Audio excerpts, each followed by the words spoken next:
Welcome back to Budget and Bling, the series where we take the pre-constructed decks and upgrade them for a little or a lot. Today we're going to cover Obscura Operation featuring Kamiz, Obscura Oculus. I'm going to talk about 5 cheap upgrades, I'm going to talk about 5 expensive upgrades, and then at the end I'm going to give you 10 cards from this precon deck that I would cut to make room for those. Let's get sneaky and work from the shadows. The video starts.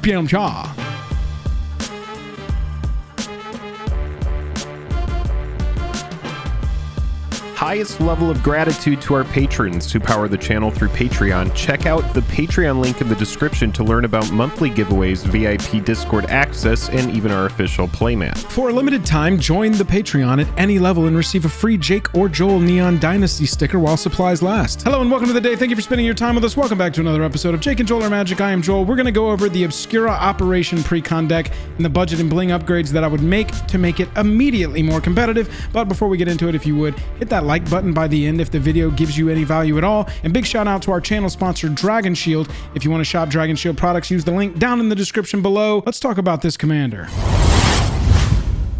Kamiz, Obscura Oculus. A black, a blue, a white, and one other for a 2/4 Cephalid Rogue says whenever you attack, target attacking creature can't be blocked this turn. It connives. Then choose another attacking creature with lesser power. That creature gains double strike until end of turn. Connive means that you draw a card, then discard a card, and if you discard a non-land card, the creature that's conniving gets a 1/1 counter on it. So if you've seen this series before, I like to take the deck and upgrade it as it is out of the box. I like to lean into what I think are the strongest, most well-represented synergies and sort of take out the ones that I think aren't going to serve us well. With the Obscura Operation deck, you've got looting because of the conniving, so we're going to be drawing and discarding a lot. You've got attack triggers and ETB triggers. You've got a lot of creatures that say when this enters the battlefield or attacks, because we can give it unblockable with Kamiz's ability, those when this creature attacks are going to be awesome, and we can get more value if we add some blink shenanigans in here, since we've got white and blue represented off those enters the battlefield effects as well. And then obviously we've got the strategy of unblockable. Any creatures in these colors that say when it deals combat damage, when it attacks, we're going to get more value than normal out of those creatures because they're going to be unblockable. They can't be blocked with Kamiz's ability, so the combat damage is going to get there and we can attack without worrying whether or not it's going to die. So we should choose some cards that have some excellent attack abilities or do some cool things when they connect. So as we jump into this, let me know what card is the cheapest that you would put in that you think would be super strong, and the most expensive card that you would put in that you think would really lean into the synergies of Kamiz. Starting with the budget upgrades, first I would add Brago King Eternal. This is a $1 card, and it says whenever it deals combat damage to a player, exile any number of target non-land permanents you control, then return those cards to the battlefield under their owner's control. So with Brago, we know that with Kamiz on the battlefield, Brago's gonna connect because it can't be blocked, so we're gonna get to blink things. So Brago's gonna help us out by giving those enter the battlefield effects again when it connects, and of course we know it's gonna connect because Kamiz is backing us up. Next up, I want to run Persist in this deck. It's only $1. You get to return target non-legendary creature from your graveyard to the battlefield with a -1/-1 counter on it. So a couple of different synergies rocking here. Remember, when a creature connives, it's going to have us draw a card, then discard a card. We can discard non-legendary creature cards without fear if we know that we have ways like Persist to recur them from the graveyard. Also, connive has to do with +1/+1 counters, so Persist putting a -1/-1 counter on it is going to get quickly negated. We're not going to have to care about that because Kamiz is going to help us out by dropping a little +1/+1 counter on it.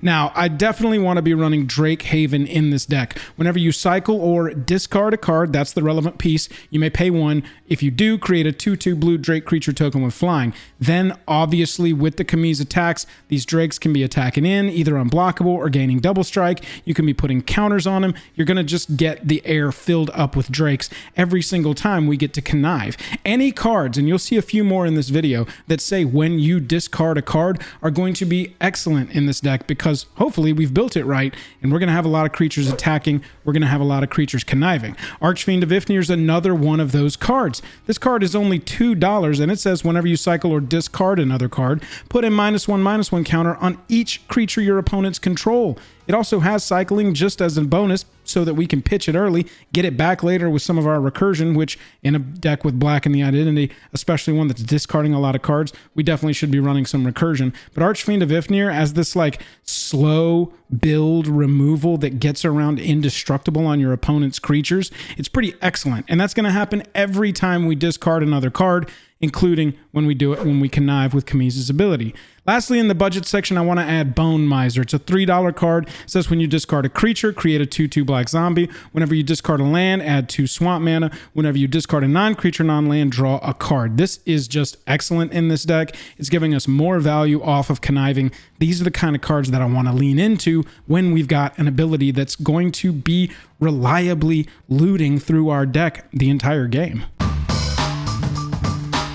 First up in the Bling section, I want you to go ahead and pick up the Tri-Land for this deck. It's only about $10 right now. It came out in Capenna alongside these Precons, and you need to get this one pretty much right now. Over the next couple of weeks, if you're watching this right as the set has come out, these cards will be going down as people unload their extra copies from opening up boxes. However, over time, these aren't going to be reprinted anytime soon. So these are going to go up over time because people are always going to want them for their multicolored decks.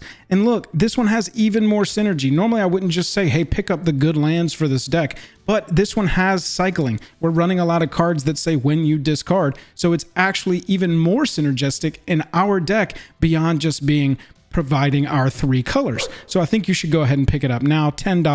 Skitherix, $15 as I shoot this. This is an excellent one because you're going to get an infect creature pushing through, possibly with haste in these colors. Ridiculous. And it's going to be unblocked because Kamiz's ability. We are going to have that target creature unable to be blocked, and it's going to connive, which means we might get to put a +1/+1 counter on it and deal even more infect damage. This card is just super mean in this deck, and it's only $15 right now. Definitely think that this could be a win condition in this deck. Bloodforged Battle Axe is an interesting equipment for this deck because it says whenever equipped creature deals combat damage to a player, create a token that's a copy of Bloodforged Battle Axe. We are going to be attacking with this deck. This is an Obscura deck that it wants creatures on the battlefield pushing through, conniving, and connecting. Bloodforged Battle Axe replicating itself every single time it deals combat damage. You create a token that is straight up a copy of Bloodforged Battle Axe, meaning it still has that ability. So 1 Battle Axe becomes 2 when it connects. If you put 2 onto creatures that can't be blocked, then you have 4, and so on and so forth. The +2/+0 doesn't sound like a lot, but for 1 mana to play it and 2 mana to equip it, this can get out of hand, especially in a basically unblockable tribal deck. That's the kind of card that we want to be running. Next up, I want to run Snapcaster Mage at $35. Super synergistic in this deck because we're going to be looting so much. So if we draw and then discard, the stuff in the graveyard we're still going to have access to, so we might as well use that as a second hand and run cards like Persist, like I showed you earlier, or like Snapcaster Mage, so that we can get our instants and sorceries back. They gain flashback until end of turn equal to their mana cost. We can cast them again, and we don't really care so much about throwing it into the graveyard because we know we're going to have access to it later. Sword of Feast and Famine is also a card that I would run in here as far as equipment. I wouldn't run too many equipment in this deck because you want to have sort of a critical mass of creatures that can get through, have some good ETBs or attacks or deals combat damage triggers. It gives the equipped creature protection from black and green, which is huge in EDH, and it also has when it deals combat damage to a player, that player is going to discard a card and you get to untap all lands you control. Being able to play more cards, you're drawing stuff, you're discarding cards. This is connecting, you're untapping, and you're just having an incredible main phase too after you've already played a bunch of stuff. Sword of Feast and Famine, I love that combat damage hit. Really, any of the swords that you've got are probably good in this deck, but like I said, just don't run too many equipment in here. Make sure you've got enough creatures that are able to work synergistically with Kamiz so that you can get through, deal some damage, and win the game. As for the cuts, I would start by cutting Archon of Coronation. ETBs, you become the Monarch. That's great. As long as you're the Monarch, damage doesn't cause you to lose life. Also great, but at 6 mana, I just want something that's a little more synergistic with our strategy. Monarch is awesome, but we're in blue and black, so we don't really need to be worried too much about drawing cards. There's going to be better ways to do it than a 6 mana white spell. Even though it's a creature, I would take this out to replace it with something that's got a great combat damage trigger or attack trigger so that we can fully fully take advantage of that. Champion of Wits is the same thing for me. Yes, it's a creature that can come back from the graveyard. I think that's probably why it was included, but it's again a discard draw. We don't need more of that. We're already doing that on our commander. Let's have some other spots opened up in our deck for some card draw or some recursion. I'd rather play a card like Persist or Snapcaster Mage over Champion, even though Champion can come back and provide us with a nice little draw ability. Chasm Skulker is just sort of a generically good blue creature, and look, it's solid. Whenever you draw a card, you're putting a +1/+1 counter on it. Kamiz has got us drawing cards the entire game. When it dies, it goes wide according to how many +1/+1 counters were on it, and they all have Island Walk, so you get to totally hose the blue player. I just would probably take this out. This is sort of the slow build card where you play it. It's really easily removed in the first couple of turns until you really get it synergistically popping, and I don't like to wait on stuff like that. I'm kind of an impatient player. I like to play stuff that's like got an effect when it's coming in. It's synergistic with our commander really hard, and it's just gonna be a brutal presence on the board from the moment it hits.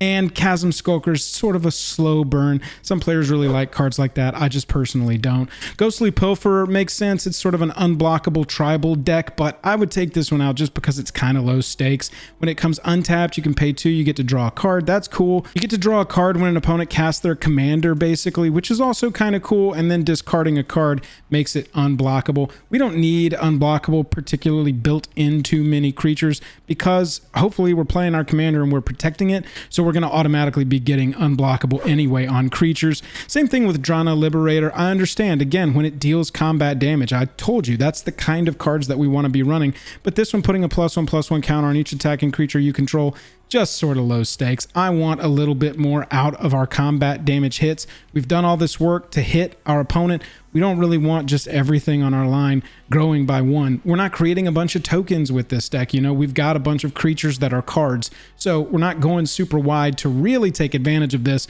I would run Drana in a version of Kamiz maybe where you're leaning really heavily into creature tokens. Then this card would be an all-star, because if you've got 10 creature tokens on the battlefield, growing your entire board by 10 power is huge. But if you've only got like 2 or 3 creatures on the battlefield, growing by 3 power total on your attacking side, it's just not doing it enough for me. Daring Saboteur, again, cool, unblockable, synergistic, tribal sort of card here. When it deals combat damage, you draw. If you do, discard. I just want stuff that's hitting and drawing us cards. We've already got the looting ability going with Connive. I love Connive. If Daring Saboteur said Connive, maybe so, because then it would be growing more in power.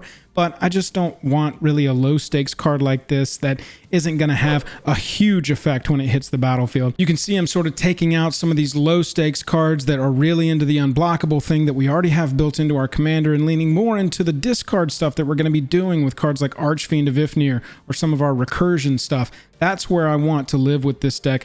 I don't really need these low stakes, like bottom of the mana food chain unblockable thing going on, especially when it's just more loot.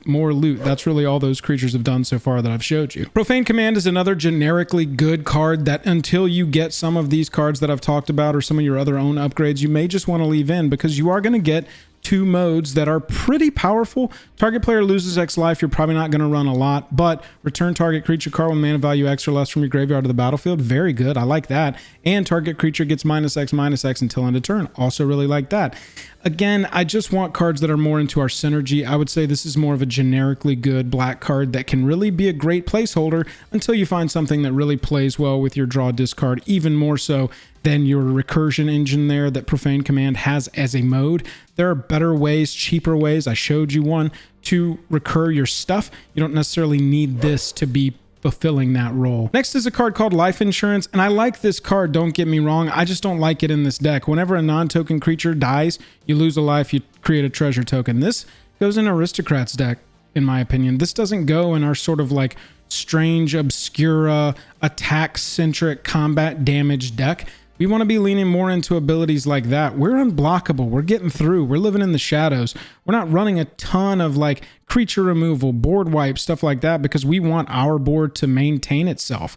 Life insurance, I would say take this out. One of the first cuts I would make is life insurance in this deck and the next card I'm going to show you. And so I would take these out, go ahead and immediately replace these with something like Drakehaven or Archfiend of Ifnir. That's only like $2 or $3 worth of cards, and you're automatically making your deck better and more synergistic. The last cut I would make is Alela, Artful Provocateur. This would be one of my very first cuts from this deck. Great commander. Go build another deck around it. Whenever you cast an artifact or enchantment spell, create a 1/1 blue fairy creature token with flying. That's great. And there are a good number of artifacts in this deck because we need good mana rocks because we're not in green, but I just don't see any other synergy that I really like between Kamiz and Alela. I think this is just an Alela reprint that they happen to put in this precon because it matched the colors, and you know, it has to do with attacking. But it does, we don't even have like a flying sub-theme in this deck.